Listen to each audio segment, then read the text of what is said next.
ನಡುವೆ ನಜರೇತ್ ಎಂಬ ಊರಿನಲ್ಲಿ ಜೋಸೆಫ್ ಹಾಗೂ ಮರಿಯಾ ಎಂಬುವರಿಗೆ ಮದುವೆಯ ನಿಶ್ಚಿತಾರ್ಥವಾಗಿರುತ್ತದೆ. ಆಗ ಒಂದು ದಿನ ದೇವದೂತನೊಬ್ಬ ಮರಿಯಳಿಗೆ ಮಕ್ಕಳು ಬೆಳವಣಿಗೆಯಲ್ಲಿ ಹಿಂದೆ ಉಳಿಯುತ್ತಾರೆ. ಆಗ ಒಂದು ದಿನ ದೇವದೂತನೊಬ್ಬ ಮರಿಯಳಿಗೆ ಕಾಣಿಸಿಕೊಳ್ಳುತ್ತಾನೆ. ನಮೋ ಮರಿಯ, ನಿನಗೆ ಶುಭವಾಗಲಿ, ಪ್ರಭು ನಿನ್ನೊಡನೆ ಇದ್ದಾರೆ. ನೀನು ಗರ್ಭಿಣಿಯಾಗಿ ಮಗುವೊಂದನ್ನು ಹೆರುವೆ. ಅದಕ್ಕೆ ನೀನು ಯೇಸು ಎಂದು ಹೆಸರಿಡಬೇಕು. ಆಗ ಮರಿಯ, ನಾನು ಪ್ರಭುವಿನ ದಾಸಿ, ಅವರು ಹೇಳಿದಂತೆ ನಡೆಯಲಿ ಎಂದು ತಲೆಬಾಗುತ್ತಾಳೆ.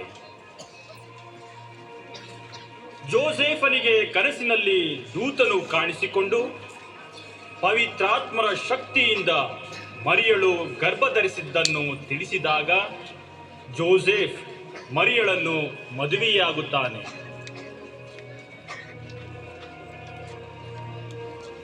ಮರಿಯ ತುಂಬು ಗರ್ಭಿಣಿಯಾಗಿದ್ದಾಗ ಒಂದು ದಿನ,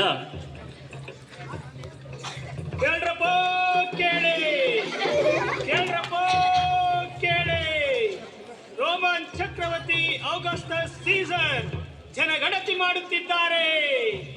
ಎಲ್ಲರೂ ನಿಮ್ಮ ನಿಮ್ಮ ಊರುಗಳಿಗೆ ಹೋಗಿ ನಿಮ್ಮ ಹೆಸರು ಕೊಡಬೇಕಂತಪ್ಪ. ಕೇಳ್ರಪ್ಪ ಕೇಳಿ, ಕೇಳ್ರಪ್ಪ.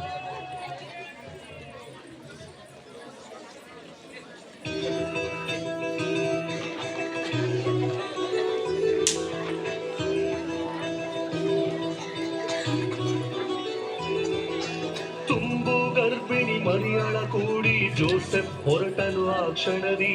ದಾವಿದ ವಂಶದ ಜೋಸೆಫ್ ಹೊರಟನು ಬೆತ್ಲೆಹೇಮಿನ ಮಾರ್ಗದಲ್ಲಿ, ಬೆತ್ಲೆಹೇಮಿನ ಮಾರ್ಗದಲ್ಲಿ. ತುಂಬು ಗರ್ಭಿಣಿ ಮರಿಯಳ ಕೂಡಿ ಜೋಸೆಫ್ ಹೊರಟನು ಆ ಕ್ಷಣದಿ. ದಾವಿದ ವಂಶದ ಜೋಸೆಫ್ ಹೊರಟನು ಬೆತ್ಲೆಹೇಮಿನ ಮಾರ್ಗದಲ್ಲಿ, ಬೆತ್ಲೆಹೇಮಿನ ಮಾರ್ಗದಲ್ಲಿ.